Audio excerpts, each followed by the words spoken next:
in our last 20 years. So people are also worried. They are not spending much. There's money. Of course, inflation has been a big part. So this is also very challenging for us. On top of all these regulatory challenges, revenue is not also growing. Yes, data we are trying our best. Voice how can we monetize data?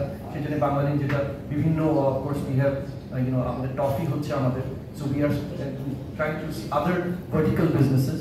Of course, we have been trying. We have also launched a new service. AI-based service for the youth, Rise Delivery. So we have started all these things to diversify and to give other new services that will be beneficial to the society, to the youth. And we have always thought mobile financial service. I think that goes with the mobile operators. Where we are operating the unit, most of them have mobile financial service as part of them. And we talk to Pakistan, right? 20% of revenue is coming from MFS. So I think Bangladesh Bank we are also seeing we can also, because it's a vertical business, we are everywhere. Financial service is mobile financial service. It will be very beneficial to the people also. And incorporate how mobile operators can give other vertical services.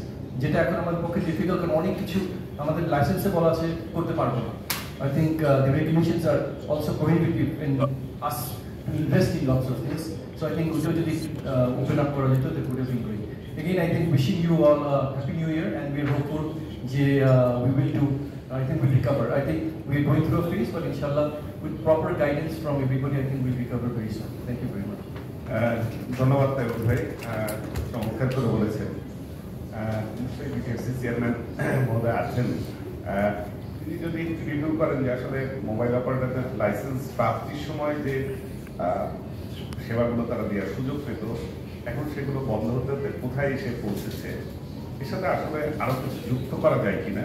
নিশ্চয়ই নতুন যে গাইডলাইনগুলো হচ্ছে বা chairman মহোদয় আছেন, তিনি নিশ্চয়ই এগুলো দিকে নজর দেবেন।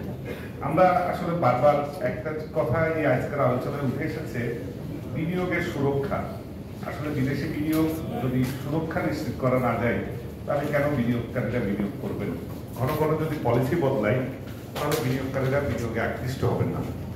এখন আমাদের মধ্যে এমন একজন আছেন যিনি টেলিকম সেক্টরে দীর্ঘদিন ধরে কাজ করেছেন, এখন তিনি কাজ করছেন foreign chamber of commerce and ইন্ডাস্ট্রিতে। তিনি সেখানে নির্বাহী পরিচালক এবং প্রধান নির্বাহী কর্মকর্তা। নুরুল কবির ভাই, তিনি অ্যামটবের মহাসচিব ছিলেন। এই টেলিকম সেক্টরের অনেক পুরনো মানুষদের একজন। আমরা কবির ভাইয়ের কাছ থেকে আসলে এই বিনিয়োগের সুরক্ষা নিয়ে তিনি বিডার সাথেও সরাসরি